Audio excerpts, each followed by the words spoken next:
আসসালামু আলাইকুম রহমতুল্লাহি বারাকাতুহু। প্রথমেই সবাইকে জানাই রমজান মুবারক, সবাইকে একসাথে। তো তোমরা কেমন আছো? আশা করি এই রমজান মাসে সবাই ভালো আছো। তো আলহামদুলিল্লাহ আমরাও অনেক ভালো আছি। তো চলে এলাম তাসমিন ব্লগে আবার একটা নতুন ভিডিও নিয়ে। তো চলো স্কিপ না করে দেখতে থাকো। তো আমি ইফতারের ভিডিও দিতে পারিনি, কারণ কেননা পুকুর শুকাচ্ছিল, সেই জন্য একটু ব্যস্ত ছিলাম, সেই জন্য তোমাদের কাছে আমি ভিডিও দিতে পারিনি।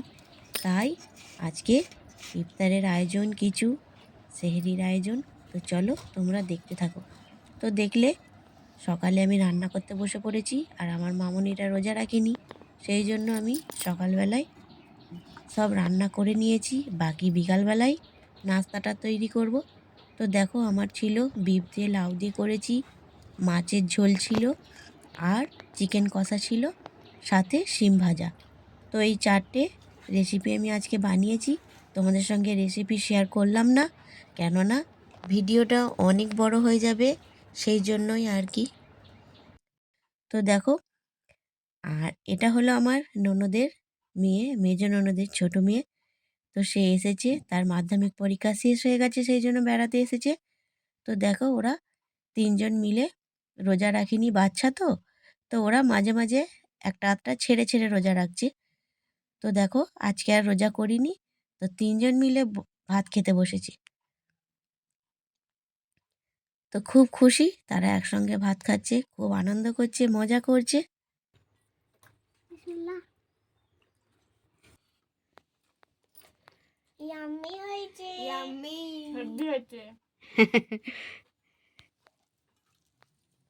সবাইকার ভালো লেগেছে রান্না।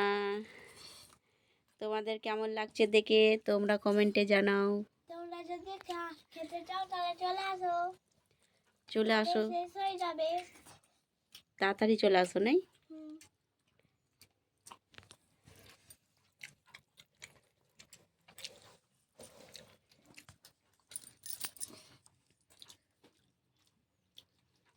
তো তাই আমার মামুনিরা খাবার খেয়ে কেমন রান্না হয়েছে সেটাই সবাইকে জানালো। আর দেখো বিকাল হয়ে গেছে, তো বিকালবেলা ছোলা মটর আলু আমি সিদ্ধ করে নেব, আর কিছু কাঁচা ছোলা মটর রেখে দিয়েছি, কেননা কাঁচা এবং সিদ্ধ একসাথে থাকলে খেতে ভালোই লাগে। আর বিশেষ করে সন্ধ্যায় যদি একটু ঝটপটি বানানো যায় তো আরও মুখ ছেড়ে যায় এই রোজার উপর। তো দেখো আমার ছোলা ভোনা আমার হয়ে গেল সিদ্ধ করে। তো একই কড়াইয়ে আমি পেঁয়াজিটা করে নেব, পেঁয়াজি করব আর ছোটো ছোটো কিছু পকোড়া করব। তো চলো তোমরা দেখতে থাকো, আর আজকের ভিডিওটা কেমন লাগলো অবশ্যই জানাতে ভুলো না, একদম জানাতে ভুলো না। তো প্রত্যেকটা রোজাদারদের বাড়িতেই এখন এগুলো হয়েই থাকবে, প্রত্যেকটা মেয়ে ছেলের বিকাল হলেই কাজ, প্রচুর কাজ। এই দেখো এদিকে একটা কড়াই আমি পকোড়াগুলো চাপিয়ে দিয়েছি, আর এই কড়াইটা আমার একদম ছোট্ট পাড়া একটা কড়াই, তো খুব আমার পছন্দের।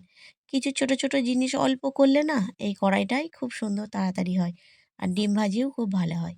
তো দেখো এই ছোট কড়াইটা আমি পকোড়াগুলো ভেজে নেব, আর এদিকে একটা কড়াই চাপিয়েছি বড় কড়াই, তো এতে আমি পেঁয়াজিগুলো ভেজে নেব। তো আমি দুদিকে দুটো চাপিয়েছি, কেননা তাড়াতাড়ি না করলে তো হবে না। আর আজকে আমাদের হাফেজ সাহেবের পালা ছিল, তো হাফেজ সাহেবের পালা মানেই বুঝতে পারছো, তো ব্যস্ততা আরও বেশি। তো দেখো আমি দুদিকে চাপিয়ে দিয়েছি, দুদিকে খুব সুন্দরভাবে তাড়াতাড়ি হয়ে যাচ্ছে। দেখো লাল লাল করে ভাজা হয়ে গেছে, প্রায় একদিকটা অনেকটাই ভাজা হয়ে গেছে, আর এদিকেও ভাজা প্রায় হয়েই এসেছে। তো এদিকে ভাজা হচ্ছে, আর ওরই ফাঁকে আমি দেখো ফলের ঝুড়ি নিয়ে বসে পড়েছি ফল কাটবো বলে। তো এই বিকেলবেলাটায় কতটা চাপ থাকে তো সবাই জানে, ব্যাকগ্রাউন্ডটা দেখালে মনে হয় মাথা খারাপ হয়ে যাবে। তো দেখো যতটুকু পারি তোমাদের সামনে তুলে ধরি। তো দেখো কেমন লাগছে তোমরা কিন্তু অবশ্যই জানিও। আর দেখো একটা একটা করে আমি সব ফল কিন্তু কেটে নেব, খুব সুন্দর করে আমায় সাজিয়ে দিতে হবে। তো দেখো একটা একটা করে আমি ফলগুলো কেটে নিই। তো প্রথমে একটা পেঁপে কাটলাম, তারপরে শসা, এইভাবেই আপেল, তারপরে লেবু, বেদানা সব ফল একটা একটা করে আমি কাটবো। আর ফলগুলো কিন্তু আমি ভালো করে ক্লিন করে নিয়েছি। আর আঙুরগুলোও দেখো পানিতে ভিজিয়ে দিয়েছি ভালো করে, কিন্তু গায়ে কোনো ময়লা লেগে থাকলে উঠে যাবে। আর দেখো বেদানাটা কত সুন্দর লাগছে, খুব সুন্দর লাগছে, একদম লাল লাল বেদানাটা, খুবই সুন্দর হয়েছে, পুষ্টাই হয়েছে। আর সাদাগুলো একদম ভালো লাগে না। তো দেখো ফাইনালি আমার ফল কাটা রেডি। তো একে একে আমি কিন্তু সাজাচ্ছি, একে একে সব রকম দিয়ে সাজাবো। আর হাফেজ সাহেবকে দিয়ে আসবো। আর আমাদের একটা দুটো খঞ্চায় কিন্তু আমি সাজবো। তো চলো আমি কেমনভাবে সাজছি তোমরা দেখতে থাকো। আর দেখে ভালো লাগলে কিন্তু অবশ্যই একটা লাইক সাবস্ক্রাইব করে দিও।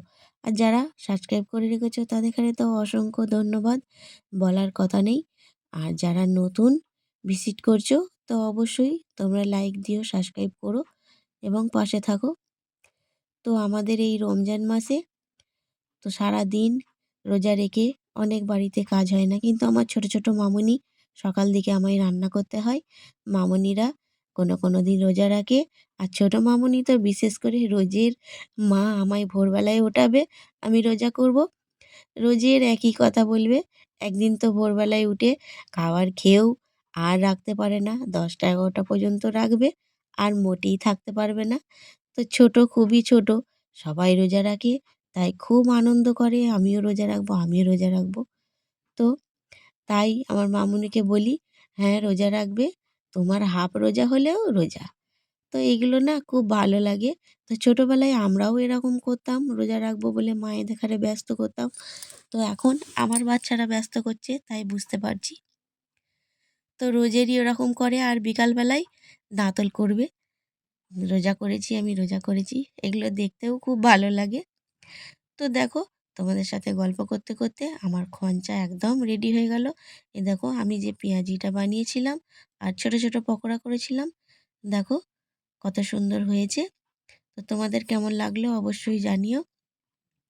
এদিকে ছোলা ভোনা সব একে একে আমি কিন্তু সাজিয়ে পুরো খঞ্চাটা সাজিয়ে দেবো। আর এই খঞ্চাটাই না আর ধরছিল না, এই খঞ্চাটা একদম ছোট পাড়া হয়ে গেছে। তো আর একটা বড় খঞ্চা বার করতে হলো। তো আর একটা বড় খঞ্চাই সাজা হলো। এটাতে একদম ধরছিল না, তো আরও অনেক কিছু ছিল তো ধরছিল না, সেই জন্য। তো দেখো যাই হোক, একে একে সব ফল সাজা হয়ে গেল, সব রকম টক ঝাল মিষ্টি সব রকমই দেওয়া আছে। তো আমার মামুনি দেখছে, খুবই আনন্দ করছে। এই দেখো ফাইনালি আমার দুটো খঞ্চাই সাজা হয়ে গেছে। এই দেখো এটা ছোট একটু, এটা বড়। তো এই বড় খঞ্চাটাই যাবে হাফেজ সাহেবের কাছে, আর ছোট খঞ্চাটা আমার মামুনিরা খাবে সবাই বসে। তো দেখো আমার ফাইনালি এই দুটো খঞ্চা সাজতে কিন্তু আমার খুব মেহনত হয়েছে। আর তার সাথে ভিডিও বানানো, যারা ভিডিও বানাও তারা তো অবশ্যই জানো যে কতটা মেহনত হয়। তো তোমরা সবাই দেখে অবশ্যই একদম লাইক করে দিও। দেখো আমাদের 3 মামুনি খেতে বসেছে আর লজ্জা করছে আর হাসছে, একটু একটু লজ্জাও পাচ্ছে। আর ছোট মামুনি তো বিশেষ করে লজ্জায় একদম লাল হয়ে যাচ্ছে, দেখো মিট মিট করে হাসছে আর খাচ্ছে। তো আজকের আয়োজন কেমন হয়েছে তোমরা অবশ্যই জানিও। আর আমার মামুনিদের জন্য অবশ্যই কিন্তু দোয়া করো, একদম দোয়া করতে ভুলো না। আর এই রমজান মাস মানে বিশেষ করে তোমরা সবাই সবাইকার জন্য দোয়া করো। ইনশাল্লাহ আমিও করি, সবাইকার জন্য দোয়া করি। সবাইকার জন্য দোয়া করাটাই সবথেকে ভালো। তো অন্য কারোর জন্য দোয়া করলে নিজের নিজের কাছে বিশেষ করে দোয়াটা বেশি কাজে লাগে। তো সবাই চেষ্টা করবে সবাই সবাইকার জন্য দোয়া করার। তো দেখো আমার মামুনিরা ফাইনালি ইফতার করে ফেললো, 3জন মিলে বসেছে খেতে। তো একসাথে খাচ্ছে, খুব ভালো লাগছে দেখতে। তো ভিডিওটা কেমন লাগলো প্রথম থেকে একদম শেষ অবধি অবশ্যই জানাতে ভুলো না। তো ভিডিওটা আজকের মতো এতটাই। তোমরা সবাই ভালো থেকো, সবাই রোজা রেখেও ইবাদত করো। আল্লাহ হাফেজ। আর দোয়া করো।